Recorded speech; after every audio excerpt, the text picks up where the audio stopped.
दर्द दिल का पता न था, मुझे दर्द दिल का पता न था।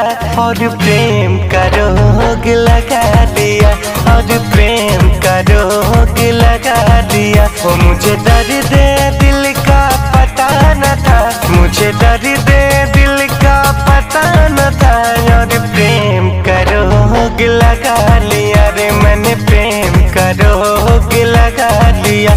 जब ठोकर लगी और दिल टूटा, जब ठोकर लगी और दिल टूटा, जब ठोकर लगी और दिल टूटा, जब ठोकर लगी और दिल टूटा।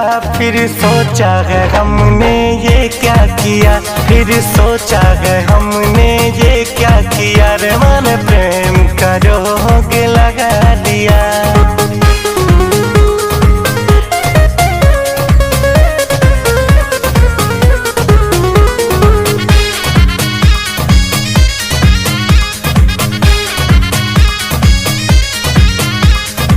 सारे खिलौने छोड़ के वो जज्बात से खेला करते हैं।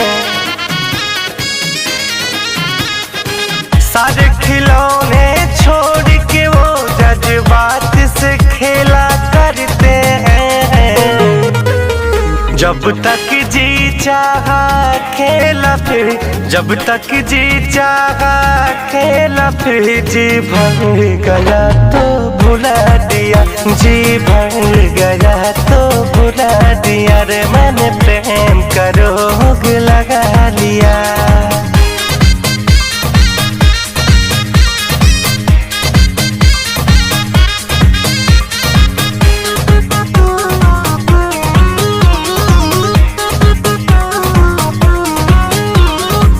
हम तुम्हारे ही रहेंगे ऐसे वादे थे उनके।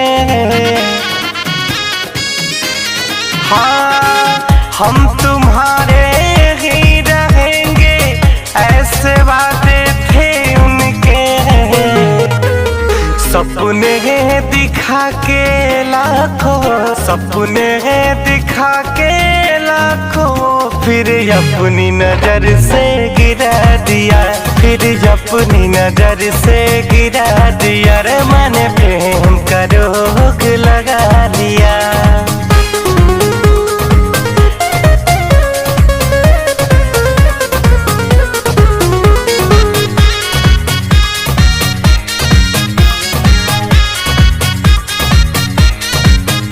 कांटों की शिकायत क्या करे जब चुभना उनकी फितरत है।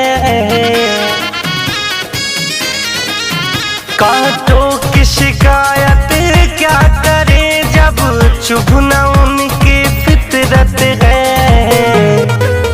शिकवा है गोविंद उन फूलों से, शिकवा है गोविंद उन फूलों से, शिकवा है गोविंद उन फूलों से। जिसने रितेश को गम दिया है, जिसने रितेश को गम दिया रे मैंने, प्रेम